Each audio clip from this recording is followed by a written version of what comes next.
کہ جب جس پاکستان میں نے شعور کی آنکھ کھولی تو یہ وہ پاکستان ہے کہ جب مارشل لا تھا، جب شیعہ سنی فسادات چل رہے تھے، ایم کیو ایم میں کراچی سے ہوں، ہم نے کیا نہیں دیکھا، مذہبی منافرت اپنی جنگ اپنے عروج پہ تھی، ہم نے یہ تک سنا کہ طالبان بس یہ ویری کراس کر کے آ گئے ہیں. وہاں پہ یہ کہنے میں مجھے کوئی آر نہیں ہے، اور یہاں میں سننے والوں کو بتانا چاہوں گا کہ اب میں نے صحافت کا لبادہ اتار دیا ہے، اور میں ایک طالب علم کی حیثیت سے صرف کہہ رہا ہوں کہ مجھے یہ کہنے میں کوئی آر نہیں ہے کہ چیزوں کو دیکھتے کیسے ہیں، اصل پہ تنقید کیسے کرتے ہیں. تنقید اصل میں ہو بھی سکتی ہے، یہ کس طرح میں نے سیکھا، کم از کم یہ میں نے آپ سے سیکھا. لوگ تو اب آپ سے شاید واقف ہوئے ہیں یوٹیوب اور اس کے ایڈمنٹ کے بعد.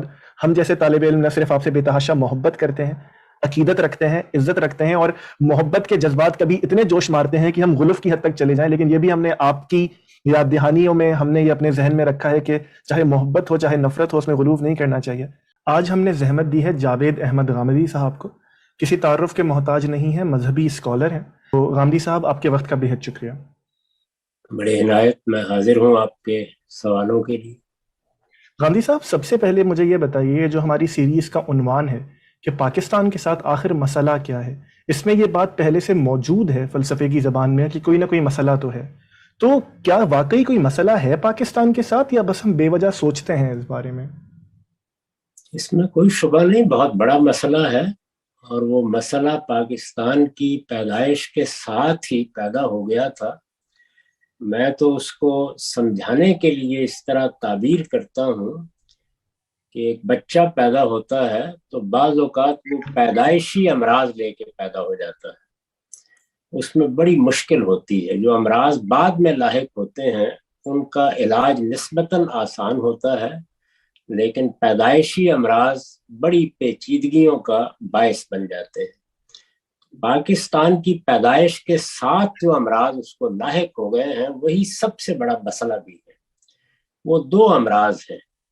ایک یہ کہ پاکستان جب بنا تو دنیا میں نیشن سٹیٹ یا قومی ریاست کا تصور وجود پذیر ہو چکا تھا. یہ اسی پس منظر میں بنا. پاکستان بھی ایک قومی ریاست تھی، نیشن سٹیٹ تھی، اور بھارت بھی ایک قومی ریاست تھی. قومی ریاست کا مطلب یہ تھا کہ ایک جغرافیہ طے ہو گیا ہے، اس میں اب جو لوگ بھی رہتے ہیں ان کا مذہب کوئی اور ہو سکتا ہے، ان کی نسل کوئی اور ہو سکتی ہے، ان کی برادری کوئی اور ہو سکتی ہے، رنگ کوئی اور ہو سکتا ہے، لیکن وہ سب برابر کے شہری ہیں، اور ان کی وطنی قومیت اب پاکستانی یا عراقی یا شامی ہوگی. یہ قومی ریاست کی تعریف ہے، یعنی نیشن سٹیٹ. یہ تصور پیدا ہو چکا تھا پچھلی صدی میں، اور بہت سی قومی ریاستیں وجود میں آ رہی تھیں. چنانچہ اسی اصول پر بھارت بھی ایک قومی ریاست کے طور پر وجود میں آیا، اور پاکستان بھی. اس کو دونوں جانب مذہبی طبقات نے تسلیم نہیں کیا، یا آپ کہہ لیں قدامت پسند طبقات نے اس کو قبول نہیں کیا. ادھر بھی قبول نہیں کیا، ادھر بھی قبول نہیں کیا. جو اس وقت کی قیادت تھی وہ چونکہ مغربی علوم میں تعلیم یافتہ تھی، وہ جدید رجحانات کی حامل ہو چکی تھی، سیاست بھی مغربی سے سیکھ کر آئی تھی، تو اس لیے ان کا تصور تو قومی ریاستی کا تھا. ادھر اگر پنڈت جواہر لال نہرو تھے تو ان کا بھی، اور ادھر اگر قائد اعظم محمد علی جناح تھے تو ان کا بھی. لیکن یہاں جو قدامت پسند طبقات ہیں اور جن کی تعداد دونوں جانب 60-70% کے درمیان رہی ہے، انہوں نے اس کو قبول نہیں کیا. وہ یہ چاہتے تھے کہ یہاں ایک مذہبی ریاست بنے. تو مذہبی ریاست اور قومی ریاست کو اکٹھا نہیں کیا جا سکتا، دونوں کی نوعیت الگ الگ ہے. پہلے دن سے یہ کشمکش پیدا ہو گئی. یہ کشمکش ایک مرض ہے. دوسری چیز یہ ہے کہ اس ملک میں کیا نظام ہوگا. اگر یہاں پر جمہوریت ہونی ہے، اگر یہاں ملوکیت قائم کرنی ہے، اگر آمریت قائم کرنی ہے، تو کیا قومی لحاظ سے ہم یکسو ہیں؟ چونکہ وہی بات جو میں نے پہلے عرض کی کہ اس وقت جو قیادت تھی وہ جمہوری مزاج کی تھی، تو انہوں نے دونوں جانب جمہوریت کا تصور دیا. لیکن ادھر تو کسی حد تک یہ بات قبول کروانے میں وہاں کی قیادت کامیاب ہو گئی. ادھر زیادہ عرصہ نہیں گزرا کہ ہمارے یہاں کی اسٹیبلشمنٹ کہیے، اب نئے نئے نام آ گئے ہیں، یا فوج کہیے یا جو بھی کہیے، انہوں نے اس ساری صورتحال کی بساط الٹ دی. 56 کا آئین بن چکا تھا، اس کا خاتمہ ہوا اور 58 میں یہاں پہلا مارشل لا لگ گیا. یہ دوسرے مرض کا ظہور تھا. یہ مرض تو پہلے دن سے موجود تھا، یہ اس دوسرے مرض کا ظہور تھا. تو اس کو اگر خلاصہ کریں تو یہ ہے کہ مذہبی اور قومی ریاست کی کشمکش اور سول ملٹری اقتدار کی کشمکش، یہ میرے نزدیک پاکستان کا سب سے بڑا مسئلہ بھی ہے، اور یہ دونوں بنیادی امراض بھی. غامدی صاحب اس پہ ایک ایک کر کے بات کرتے ہیں. جو آپ نے پہلا نقطہ اٹھایا، یہ سننے کو ہم کیونکہ آپ کو دیکھتے ہیں تو آپ عمومی طور پہ یہ بات کرتے ہیں، لیکن سننے کو یہ عمومی پاکستانی کے لیے اجنبی معلوم ہوتا ہے کہ ہم ایک نیشن سٹیٹ کے طور پہ بنے. عمومی طور پہ ہم نے کتابوں میں یہ پڑھا، اپنے سلف و صالحین سے یہ سنا کہ ہم ایک مذہبی ریاست ہیں. قائد اعظم کا، جناح صاحب کا وہ جملہ بھی موجود ہے کہ یہ اسلامک لیبورٹری ہے جس میں ہم نے تمام ایکسپیریمنٹس کرنے ہیں. تو جو آپ بات کر رہے ہیں یہ اجنبی سی محسوس ہوتی ہے. آپ قائد اعظم کی تقاریر پڑھیے، وہ بالکل واضح ہیں. ان کی تقاریر کے جو مجموعے ہیں، بلکہ اس سے بھی آگے انہوں نے مذہبی پس منظر میں وہ تقریر کی ہے، اور اس میں انگلستان میں جو مذہبی کشمکش رہی ایک زمانے میں، اس کا حوالہ دے کر تقریر کی ہے، جو 11 اگست کی تقریر سمجھی جاتی ہے. بہت سے لوگ اس کو سیکولرزم کے تائید میں پیش کرتے ہیں. اس میں اصل میں انہوں نے یہی 2 باتیں واضح کی.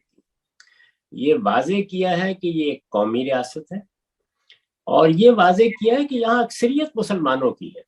لہٰذا جب اکثریت مسلمانوں کی ہے تو ہر قومی ریاست میں جن لوگوں کی اکثریت ہوتی ہے وہ وہاں قانون سازی کرنے کا حق رکھتے ہیں، اور اس قانون سازی میں وہ اپنی ثقافت، اپنی تہذیب، اپنا عرف، اپنی معاشرت، اپنی مذہبی روایات کو ملحوظ رکھتے ہیں.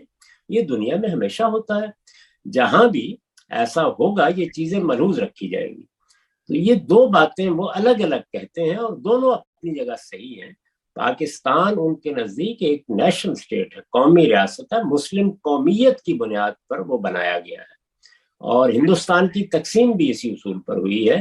لیکن یہاں چونکہ اکثریت مسلمانوں کی ہے تو ان کو حق حاصل ہے کہ وہ یہاں قانون سازی کرتے وقت اپنی زبان، اپنے مذہب، اپنی ثقافت، اپنی تہذیب اور اپنی معاشرت کے لحاظ سے جو فیصلے کرنا چاہیں کریں.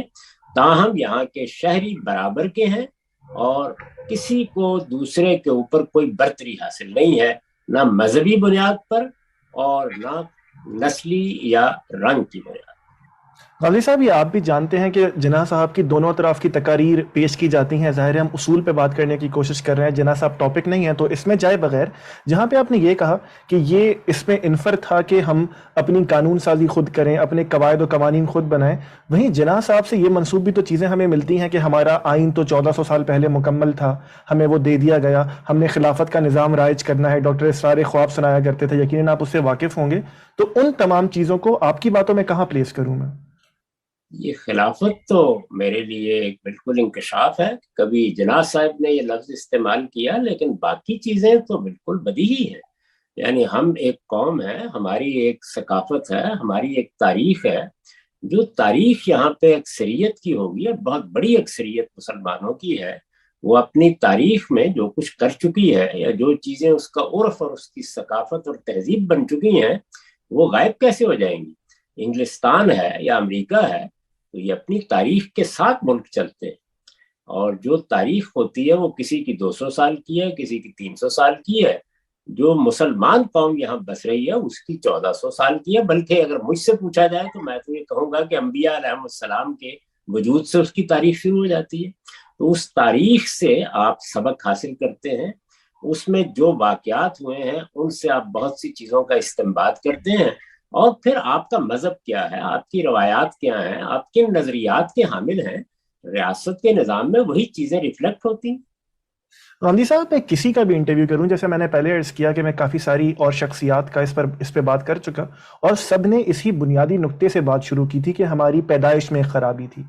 بار بار، اور یہ عمومی طور پہ جوانان کہتے ہیں کہ بار بار تاریخ کو کیوں دیکھا جائے، تاریخ تھی، گزر گئی، ہم آج سے غلطیوں کا انکشاف یا ان کو بہتر کرنا یا ان کو کم از کم دیکھنا کیوں نہیں شروع کرتے، بار بار تاریخ کو دیکھنا کیوں ضروری ہے؟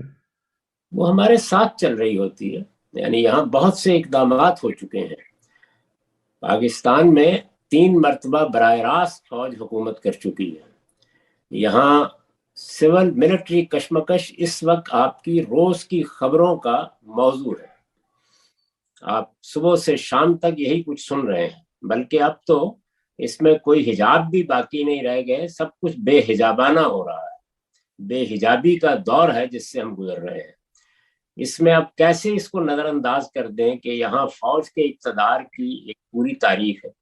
اسی طرح مذہبی معاملات میں قرارداد مقاصد منظور ہوئی ہے، یا آپ کو معلوم ہے کہ قرارداد مقاصد کو اس وقت بھی یہاں جو ہندو تھے یا دوسرے لوگ تھے انہوں نے قبول کرنے سے انکار کر دیا تھا۔ پھر اس کے بعد یہ ملک 2 لخت ہوا ہے، یعنی 2 حصوں میں تقسیم ہو گیا، دوسرے حصے کو بنگلہ دیش کی حیثیت سے اب دنیا جانتی ہے۔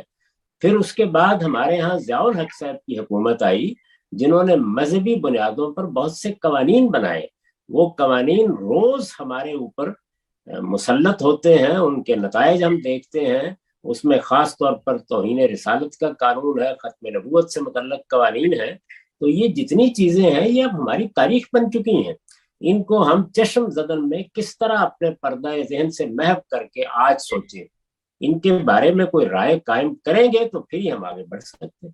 ابھی میں چاہتا ہوں کہ ہم پہلے نقطے پر ہی 2 اور چیزیں دیکھ لیں کہ عمومی طور پہ جب یہ کہا جاتا ہے کہ مذہب کے نام پہ ایک ریاست ہے، جہاں آپ نے قرارداد مقاصد کا اگزامپل دیا، وہیں آپ کو وہ شورائے آفاق مولانا مودودی جو آپ کے استاد ہیں ان کا جملہ یاد ہوگا کہ آج ریاست نے کلمہ پڑھ لیا۔ ان کی تو پوری ڈاکٹرائن ہی یہ ہے۔ اگر اس ڈاکٹرائن کو نہ بھی مانا جائے تو ہم ایک اسلامی ریاست ہے، ہمارا نام اسلامی جمہوری پاکستان ہے، تو مذہب کو ہم ریاست سے یا مذہب کے استعمال کو ریاست سے الگ کیوں کریں؟ مذہبی ریاست اور اسلامی ریاست میں زمین و آسمان کا فرق ہے۔ میں اس وقت اپنے ممدوح اور مخدوم مولانا سید ولی اللہ صاحب مودودی کے نظریے پر کوئی بات نہیں کرتا، وہ الگ سے ایک پورا موضوع ہے، اگر اس پر بات کی جائے تو اس کا حق اسی صورت میں ادا ہو سکتا ہے۔ لیکن مذہبی ریاست اور اسلامی ریاست میں میرے نزدیک زمین و آسمان کا فرق ہے۔ اسلامی ریاست نتیجہ ہے، یعنی اگر کسی جگہ مسلمان بڑی تعداد میں ہیں، ان کی اکثریت ہے، جیسے کہ پاکستان میں ہے اور بھی بہت سے ملکوں میں اس وقت 50 سے زیادہ ممالک ہیں جہاں پر مسلمانوں کی اکثریت ہے، تو مسلمان جب قانون سازی کریں گے، اپنی ریاست کے مقاصد متعین کریں گے، جب وہ حکومت کریں گے، وہاں حکومت کرنے والی جماعتیں سامنے آئیں گی، تو یہ کیسے ہو سکتا ہے کہ وہ اپنے مذہب سے، اپنی تاریخ سے اپنے آپ کو اٹھا لے؟ کوئی انسان بھی نہیں اٹھا سکتا۔ یہاں امریکہ میں جو سب سے بڑی جمہوریت رہی ہے، یہ ساری چیزیں زیر بحث آتی ہیں، برطانیہ میں بھی زیر بحث آتی ہیں۔ یہ ہو نہیں سکتا کہ آپ ان کو الگ کر لیں، ان کے قاعدے ضابطے کیا ہوتے ہیں جدید جمہوریتوں میں وہ زیر بحث ہوتے ہیں۔ تو اس وجہ سے اسلامی ریاست تو نتیجہ ہے، یعنی جہاں مسلمانوں کی بہت بڑی اکثریت ہوگی اور وہ اپنے دین کی روشنی میں حکومت کریں گے تو اس کا نتیجہ اسلامی ریاست ہے۔ مذہبی ریاست اس کے برعکس ایک دوسری چیز ہے، اس میں یہ ہوتا ہے کہ ایک مذہب یا ایک مذہب کے ماننے والا کوئی خاص طبقہ، اس کی حکومت قائم کی جاتی ہے۔ اس کو اپنے گرد و پیش میں دیکھیے، یعنی حقیقی مذہبی حکومت افغانستان میں قائم ہوئی، تو وہاں یہ پہلے مرحلے میں اعلان کر دیا گیا ہے کہ یہ ایک مذہبی طبقہ ہے جس کا یہ نام ہے، اس مذہبی طبقے ہی کو اب فیصلے کرنے ہیں، یعنی یہاں کے عوام، افغانستان کے لوگ، وہاں رہنے والے، وہ اس حکومت کے نظام میں شرکت کا حق نہیں رکھتے۔ یہ مذہبی طبقے کی حکومت ہے اور وہ حکومت انہوں نے باقاعدہ فتح کر کے حاصل کی ہے۔ اسی طرح کا معاملہ آپ اگر غور کریں تو ایران میں ہے، وہاں پر بھی یہ طے کر دیا گیا ہے کہ مذہبی طبقے کے نمائندوں کو یہاں آخری فیصلے کا حق حاصل ہے۔ ایسی ہی صورتحال سعودی عرب میں ہے، وہاں ایک خاص خاندان نے ایک زمانے میں جو مذہبی تحریک اٹھی تھی اس کے ساتھ مل کر ایک انقلاب برپا کیا، اور پھر دونوں نے آپس میں ایک معاہدے کے تحت کم و بیش 100 سال تک حکومت چلائی ہے۔ اب آ کے کچھ اس میں تبدیلی آنا شروع ہوئی ہے۔ تو یہ مذہبی حکومتیں ہیں۔ یہاں جب ہم اسلامی حکومت کہتے ہیں تو اس کا مطلب بہت سادہ ہے کہ ہم مسلمان ہیں، جیسے ہی ہم حکومت کا نظام بنانا چاہیں گے تو ہماری سیاسی جماعتیں، ہمارے سیاسی رہنما وہ مسلمان ہیں، تو ان کے کردار میں، ان کی سیرت میں، ان کے افکار میں، ان کے اقدامات میں ان کے مذہب کا ظہور ہوگا۔ اس کو میں اسلامی ریاست کہتا ہوں۔ جیسا کہ آپ نے کہا کہ مولانا مودودی صاحب سے جو چیزیں منسوب ہیں اس پر بات کرنا اس وقت ظاہر ہے اس کا حق ہم ادا نہیں کر سکیں گے، تو میں اس پوری بحث کو چھوڑ دیتا ہوں کہ خلافت اور جمہوریت اور اسلام میں اس کے متعلق کیا باتیں ہیں. لیکن آپ نے جن 3 ممالک کا ذکر کیا، ایران، افغانستان اور سعودی عرب، ظاہر ہے یہ ہمارے مکاتب فکر کو ریپرزینٹ کرتی ہیں. ایک شیعہ ریاست ہے، ایک سلفی ہے، ایک کو آپ دیوبند کہہ لیجئے. اسی طرح بریلوی اب ہمارے پاس TLP کی صورت میں آ گئے ہیں. یہ تمام مکاتب فکر اور نقطۂ نظر ایک طرف کھڑے نظر آتے ہیں، دوسری طرف آپ اکیلے یا بہت چند لوگ نظر آتے ہیں. تو میں جمہور کی بات کیوں نہ مانوں جبکہ ان کے پاس دلائل بھی ہیں؟ ایسا بھی نہیں ہے کہ وہ تاریخ کی روشنی میں نہیں کھڑے. اور میں آپ کی بات اس لیے کیوں مان لوں کہ وہ ذہن کو اچھی لگتی ہے اور سننے کو ذرا بھلی لگتی ہے؟ یہ دو بالکل الگ الگ باتیں ہیں.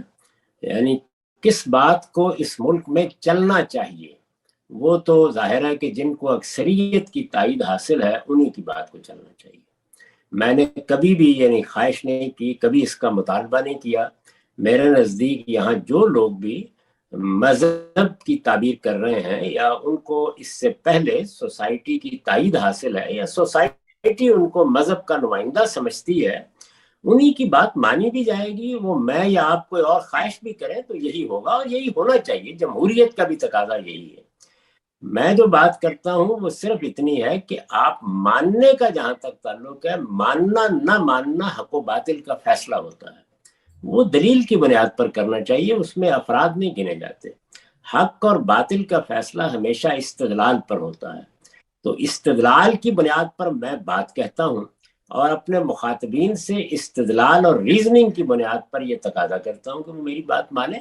میں نے تو کبھی بھی یہ بات نہیں کہی کہ لوگ اس لیے میری بات مان لیں کہ ان کو اچھی لگ رہی ہے. میری بات مدلل ہے تو اس کو قبول کرنا چاہیے. جب بہت بڑے اکثریت میں لوگ اس کو قبول کر لیں گے تو وہ آپ سے آپ سوسائٹی میں ضرور پذیر ہو جائے گی. میں ابھی اس طرح کا کوئی مطالبہ نہیں کرتا، کوئی خواہش بھی نہیں رکھتا اس کی. غامدی صاحب، تو آپ کی دلیل میں، آپ کی باتوں میں اور آپ کے مدلل جتنی بھی آپ جتنی بھی تحریریں ہیں ان میں کیا غلطی رہ گئی ہے یا کیا کمی کجی ہے کہ میجورٹی کیا چھوڑیے، ایک 10% بھی شاید پاکستانی یا مسلمان اس پہ ایگری نہیں کرتے؟ یہ کسی چیز کے بارے میں لازمی نتیجہ نہیں ہوتا. یعنی کوئی کیوں نہیں مانتا؟ آخر دنیا میں اس وقت 7 ارب سے زیادہ انسان ہیں، ان میں سے کوئی 1.25 ارب لوگ ہیں جنہوں نے محمد الرسول اللہ کو مانا ہے یا قرآن کو مانا ہے. تو اس بنیاد پر تو کوئی فیصلہ نہیں کیا جا سکتا. تاہم میں ایک انسان ہوں، میں اپنے بارے میں یہ دعویٰ نہیں کرتا کہ میری بات غلطی سے پاک ہے. میں تو ایک طالب علم ہوں، اپنی بات دلیل سے کہہ رہا ہوں اور ہمیشہ اس بات کے لیے تیار رہتا ہوں کہ میری غلطی مجھے بتا دی جائے. میں تو اسی چیز کا داعی ہوں کہ ہم سفر جاری کریں. سفر جاری اس وقت ہوتا ہے جب اپنے اوپر بھی تنقید کی جائے، جب بار بار تنقیدی نظر سے چیزوں کو دیکھا جائے. تو میں تو خود بھی یہی کرتا ہوں اپنے افکار کے بارے میں اور ہر ایک آدمی کو یہی دعوت بھی دیتا ہوں. غامدی صاحب، سوال کا جواب رہ گیا. آپ کے خیال میں آپ کے افکار میں یا ترویج کے طریقے میں کوئی غلطی رہ گئی کہ میجورٹی اس کو سننے کو بھی شاید تیار نہیں ہے؟ میں نے اس کا جواب دیا ہے اور وہ یہ کہ یہ کوئی معیار نہیں ہے کسی ٹھیک ہے، چیز کے غلط یا صحیح ہونے کا فیصلہ کرنے کا. ٹھیک ہے. اس لیے مذہب میں کا نے جی گزارش کی ہے کہ دنیا کے اندر تو بہت سے افکار خیالات ہیں جن کو 2 آدمی بھی سننے والے نہیں ملے. پیغمبروں کے ساتھ اگر آپ دیکھیں تو کیا معاملہ ہوا ہے، وہ تو اپنی بیویوں کو بھی ساتھ لے کے نہیں نکل سکے. جب آخر میں اللہ نے عذاب کا فیصلہ کیا ہے تو میں نے صرف یہ عرض کیا کہ یہ کوئی معیار نہیں ہے، اس کی بنیاد پر غلطی ہے یہ سوال ہی نہیں پیدا ہوتا. غلطی اور صحت کا سوال استدلال کی بنیاد پر پیدا ہونا چاہیے. جاوید صاحب، مذہب کے متعلق آخری سوال، پھر ہم اسٹیبلشمنٹ اور سیاستدانوں کی طرف چلیں گے کہ ہم بار بار دیکھتے ہیں کہ ایک ہی کتاب ہے قرآن پاک جس سے الگ نتائج اخذ کیے جاتے ہیں، اور جیسے آپ خود بھی کہتے ہیں کہ مذہبی فکر ہے جس میں کمزوری ہے اور اس پر بات ہونی چاہیے. قرآن جب خدا نے اتنی آیات اتاری، کتنا بہتر ہو جاتا کہ وہ بہت کیٹیگوریکلی کہہ دیتا کہ میں اپنی امت سے یا اس دنیا سے یہ چاہتا ہوں قانونی نظام کے حوالے سے اور حکومت کے نظام کے حوالے سے، تو مسئلہ ہی پیدا نہ ہوتا، ہمیں انٹرپریٹیشنز کی ضرورت ہی نہ پڑتی. کوئی ضرورت بھی نہیں ہے. قرآن مجید اپنے پیغام میں بالکل واضح ہے، اپنے احکام میں آخری درجے میں واضح ہے. اس نے جہاں احکام خاص طور پر بیان کیے ہیں وہاں تو کسی دوسری رائے کی گنجائش ہی نہیں رہتی. بہت واضح ہے. ہم اصل میں اس کے سامنے سرنڈر کرنے کے لیے تیار نہیں ہوتے، اپنے ذہن میں خارج کی چیزیں لے کے جاتے ہیں. کوئی روایت لے کے چلا جاتا ہے, کوئی حدیث لے کے چلا جاتا ہے, کوئی فلسفہ لے کے چلا جاتا ہے, کوئی دنیا کے افکار لے کے چلا جاتا ہے, کوئی سائنس لے کے چلا جاتا ہے. تو اپنے آپ کو ان تمام علائشوں سے پاک کر لیجئے. اس کے بعد قرآن مجید سے زیادہ براہ راست بات کرنے والی زمین پر کوئی کتاب ہی نہیں. آخری سوال, مجھے معاف کیجیے گا لیکن آپ کے جواب سے وہ سوال اٹھتا ہے, تو پھر باقی تمام لوگ, علماء ہوں, فقہا ہوں, ان سب کو یا غلطی لگی ہے یا تو یہ پاسبلٹی ہے, دوسری پاسبلٹی ہے کہ وہ بددیانت تھے. ان دونوں میں سے اگر آپ کیٹیگوریکلی جواب دے سکیں. ہماری جو تاریخ ہے بڑی روشن تاریخ ہے, اس میں بڑے جلیل القدر اہل علم پیدا ہوئے ہیں اور انہوں نے اپنی طرف سے بڑی دیانتداری کے ساتھ دین کو سمجھا ہے.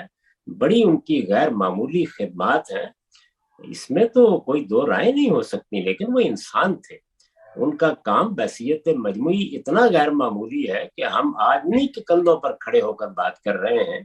کسی ایک فن اور علم کو بھی اگر مجھے موقع ہو تو میں بتاؤں آپ کو کہ اس میں کتنے بڑے لوگ ہم نے پیدا کیے ہیں اور وہ روشنی کا منار ہے. یہ صورتحال یوں نہیں ہے.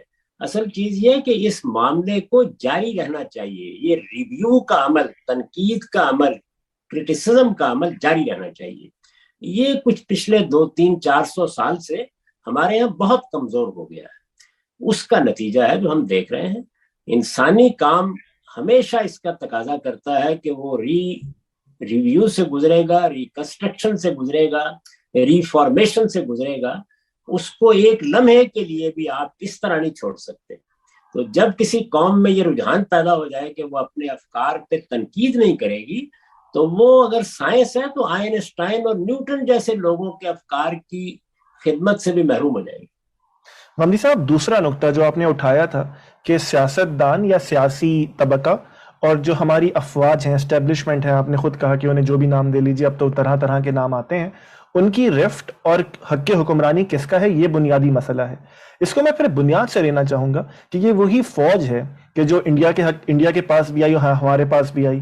ان کے پاس ان کا کردار بالکل مختلف نظر آتا ہے اور ہمارے پاس لگتا ہی نہیں ہے کہ وہی سیم فوج ہے. تو کیا کیمیائی غلطی ہوئی یا کیا کیمیائی فرق ہے دونوں میں؟ کوئی فرق نہیں ہے. وہ بھی یہاں کی فوج تھی, اصل میں انگریزوں ہی نے اس کی بنیاد رکھی تھی. اور یہ بھی اس میں ظاہر ہے کہ مسلمانوں کی تعداد زیادہ ہے, اس میں ہندوؤں کی تعداد زیادہ ہے, اور وہ لازمی نتیجہ ہے اس بات کا کہ دونوں ریاستیں اصلاً اسی بنیاد پر بنائی گئی تھی. تو یہ ٹھیک ہے کہ فوج اگرچہ ایک ہی تھی لیکن اپنے ذہنی فکری پس منظر کے لحاظ سے, کیونکہ وہاں دوسرے لوگوں کی اکثریت اور یہاں ایک الگ قومیت کی اکثریت ہے, تو فرق واقع ہوا. لیکن میرے نزدیک جو چیز بنیادی طور پر فرق پیدا کرنے کا ذریعہ بنی ہے وہ وہاں کی قیادت اور وہاں کی سیاسی جماعت ہے. کانگریس مسلم لیگ سے بہت پہلے ایک سیاسی جماعت کے طور پر منظم ہو چکی تھی. اس کی ساری جدوجہد سیاست کی جدوجہد تھی. اس میں بڑے اعلیٰ درجے کے کارکن تھے, اس میں نیچے کے طبقات سے لوگ اٹھ کر آئے تھے اور ان کی قیادت اس سے پیدا ہوئی تھی. پھر یہ کہ جو قیادت پیدا ہوئی اس قیادت کو موقع ملا. ابوالکلام آزاد جیسے شخص کو وزارت تعلیم پر کافی عرصہ گزارنے کا موقع ملا, وہ کہیں 58 میں دنیا سے رخصت ہوئے ہیں.